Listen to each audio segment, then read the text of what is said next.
네, 이제 오늘은 역대급 적자를 기록하고 있는 이 한국전력이 이제 외상으로 전기를 산다고 하는데 이제 도대체 얼마나 힘들면 이제 이 지경까지 이르게 됐는지 그 점에 대해서 한번 살펴보겠습니다. 일단 이제 기사를 하나 보시면 이제 다음 달부터 한국전력은 이 발전자 회사의 전기를 사올 때 이제 한 차례 외상 결제가 가능하도록 규정을 변경했습니다. 특히 이제 이번 개정안에는 그 한전이 전력거래 대금을 지급하기 어려운 경우, 그러니까 다음 차수로 지급을 미룰 수 있도록 하는 내용이 이제 담겨졌는데요. 그럼 이제 지금까지 칼같이 결제를 잘 맞춰오던 전기를 사오던 한전은 갑자기 이제 왜 이런 결정을 한 것일까요? 이제 올해야말로 한전의 실적이 역대급으로 안 좋아진다, 최악이다라고 하는데 정말로 이제 그런 이유 때문에 이러는 걸까요? 이 현재 한전은 그 발전자 회사와 이제 민간 발전 회사에서 전기를 도매로 사서 이제 국민들한테 소매로 이제 판매를 하고 있죠. 그래서 이제 지난달 자료를 보면 전력을 사오는 구매 가격은 이제 킬로와트 시당 190원 정도 되고요. 반면에 이제 판매가 되는 가격은 이 파란색, 그러니까 100원이 좀 넘습니다. 그러니까 비싸게 사와서 이제 반값에 파는 거죠.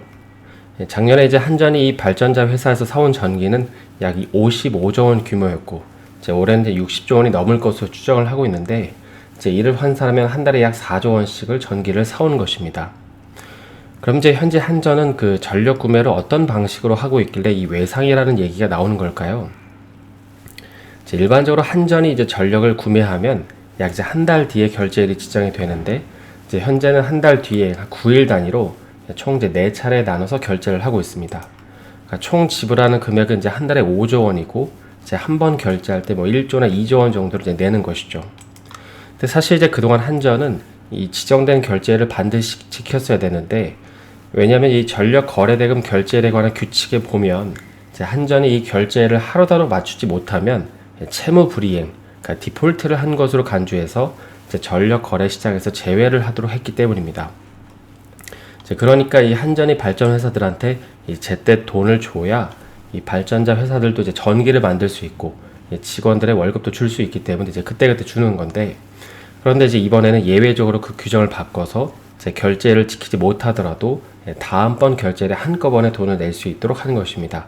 물론 이제 다만 민간 발전사는 적용 대상에서 제외 있고요. 그러니까 이제 이건 마치 내가 이제 신용카드를 썼는데 이제 원래는 그 다음 달 지정한 일자에 이 카드 대금을 결제를 해야 되는데 이제 그 다음 달에 한 번에 돈을 다 낼 수 있도록 이제 법을 바꾼 것이죠.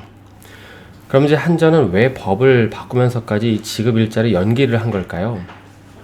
사실 지금까지는 그 결제를 반드시 지켜야 된다 이런 규정은 이제 아무도 주목을 하지 않았는데, 당연히 이제 한전은 공기업이기 때문에 망하지 않을 거고, 이제 그러다 보니까는 이 한전이 자회사에 돈을 주지 않는 상황은 이제 상상하기 어려웠기 때문입니다.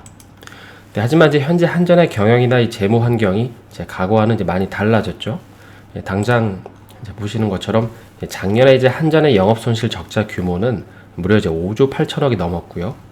특히 이제 원자재 가격이 가파르게 오른 4분기의 영업 손실만 거의 이제 4조 원에 육박했습니다. 그러니까 작년 하반기에는 특히 이제 유가부터 시작해서 석탄, 천연가스, 그러니까 이런 전력을 생산하는 들어가는 모든 원자재 값이 급등을 했잖아요. 이제 그러다 보니까는 이 전력 도매 가격도 이제 가파르게 상승을 했는데, 그래서 이제 이렇게 비싸게 전기를 사왔음에도 불구하고 정작 국민에게 파는 소매 가격은 올리지 못했기 때문에 이 현재 한전은 역설적이게도 이 전기를 많이 팔면 팔수록 손해인 구조인 것입니다. 또 이제 가장 최근 자료인 이 3월 30일 자료를 기준으로 보면 아직도 이제 S&P, 그러니까 개통 한 개 가격은 1kW 시당 이제 190원이 넘었는데 이제 아직도 소매 가격은 110원 안팎입니다. 그러니까 아직도 이제 원가의 절반 가격에 이제 전기를 공급을 하고 있는데, 이제 그러다 보니까 현재 증권가에서는 이제 올해 기준으로 적게는 20조 원, 많게는 30조 원 적자가 날 것으로 추정을 하고 있습니다. 그럼 이제 여기서 질문이 하나 생길 수 있는데요. 이제 한국전력은 이제 어디에서 재원을 마련해 와서 전력을 구매를 하는 걸까요? 바로 이제 채권, 그러니까 이 한전채라는 걸 찍어서 이제 충당을 하고 있습니다. 그러니까 채권으로 발행한 돈으로 이제 전기료를 지급을 하는 건데요.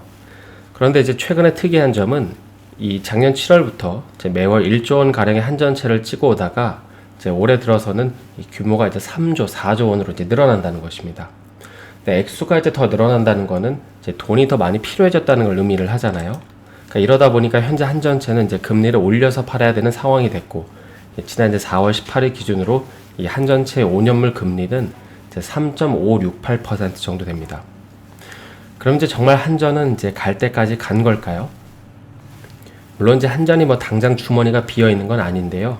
뭐 아직까지는 이자를 더 주더라도 이제 이런 식으로 이제 한전채를 더 찍어서 자금을 조달할 수 있기 때문입니다. 그래서 이제 현재 시장에서 바라보는 관점 중에 하나는 이제 그동안 전기요금 인상 방안을 이제 번번이 퇴짜를 맞은 한전이 아니 이제 지금 우리가 이렇게나 어려운데 우리가 오죽하면 이런 식으로 법도 바꿔가면서 이제 외상 결제를 허용하겠습니까? 라는 읍소용으로 이제 활용하는 게 아니라는 시선이 있습니다. 실제로 이제 이번에 규칙을 바꾸자고 제안한 곳도 이제 한국전력이기 때문이죠. 그럼 이제 이런 상황에서 앞으로 이 한전이 좋아지기 위해서는 이제 어떤 뉴스가 나와야 될까요? 사실 이건 너무나도 간단한데 결국에 지금과 같은 상황을 근본적으로 바꾸려면 이제 전기료가 이제 인상이 돼야 됩니다. 그 앞에서 이제 얘기하는 것처럼 현재 그 한전이 판매하는 전기료는 이제 사오는 원가의 절반밖에 안 되기 때문이죠.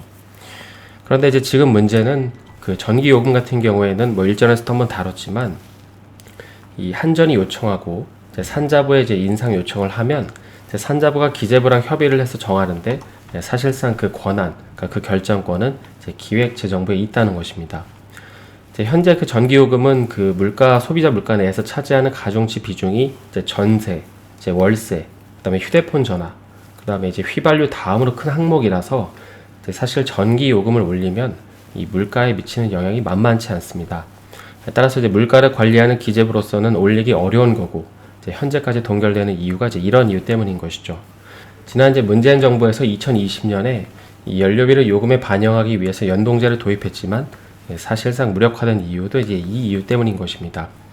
그리고 또 이제 앞으로 치러질 조만간 이 6월의 지방선거를 고려하더라도 이제 당분간 전기료 인상은 이제 어렵다고 보는 게 맞을 것 같습니다. 그럼 이제 이전 정부가 못한 걸 앞으로 이제 윤석열 정부는 해낼 수 있을까요? 이 현재까지 윤석열 정부의 인수위는 이 코로나 위기 동안에는 전기료 인상을 하지 않을 것이란 윤 당선인의 공약 이행을 우선적으로 고려할 계획이라고 밝혔습니다. 그러니까 이제 윤석열 정부 때에도 이제 인상은 없고 이제 계속해서 저렴한 비용으로 전기를 쓸 수 있지만 그런데 이제 이 말을 달리 표현하면 결국에 조만간 누군가는 지금 싸게 쓴 전기료를 이제 비싸게 써야 하는 상황이 이제 온다는 얘기이기도 합니다. 그래서 이제 오늘은 최근 한국전력이 전력을 외상으로 구매하는 이유에 대해서 살펴봤는데요. 제 남은 하루도 수고하시고요. 저는 내일 다시 인사드리겠습니다. 오늘 영상이 도움이 되셨다면 좋아요와 구독 부탁드립니다.